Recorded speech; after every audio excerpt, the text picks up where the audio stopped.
கோவையில் சட்டவிரோதமாக பதுக்கி வைத்திருந்த 50 லட்சம் ரூபாய் மதிப்பிலான புகையிலை பொருட்களை உணவு பாதுகாப்புத்துறையினர் பறிமுதல் செய்தனர்.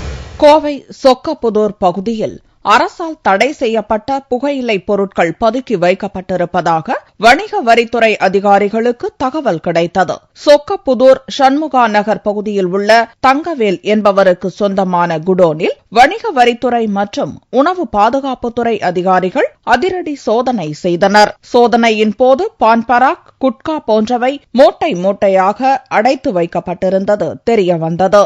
இவற்றை பறிமுதல் செய்த அதிகாரிகள் புகையிலை பொருட்களை பதுக்கி வைத்தவர்கள் மீது கடும் நடவடிக்கை எடுக்கப்படும் என்று தெரிவித்தனர். நேற்றைய தினம் தீவிரமாக சோதனை செய்யும் பொழுது கோவை பொன்னையாராஜபுரம் என்ற பகுதியில் சுமார் 50 லட்சம் ரூபாய் அளவுக்கு புகையிலை மற்றும் தடை செய்யப்பட்ட பொருட்களை நேற்று நாங்கள் பறிமுதல் செய்தோம். அதனை இன்று வணிக வரித்துறை அலுவலகத்தில் வைத்திருக்கிறோம். அதன் மீது உணவு மற்றும் பாதுகாப்புத்துறையினருக்கு அதனுடைய சாம்பிள்ஸ் வழங்கி அதனுடைய மேல் நடவடிக்கை தொடரும் என்பதை தெரிவித்துக் கொள்கிறேன். பறிமுதல் செய்யப்பட்ட புகையிலை பொருட்கள் 50 லட்சம் ரூபாய் மதிப்பிலானது என்று அதிகாரிகள் தெரிவித்துள்ளனர்.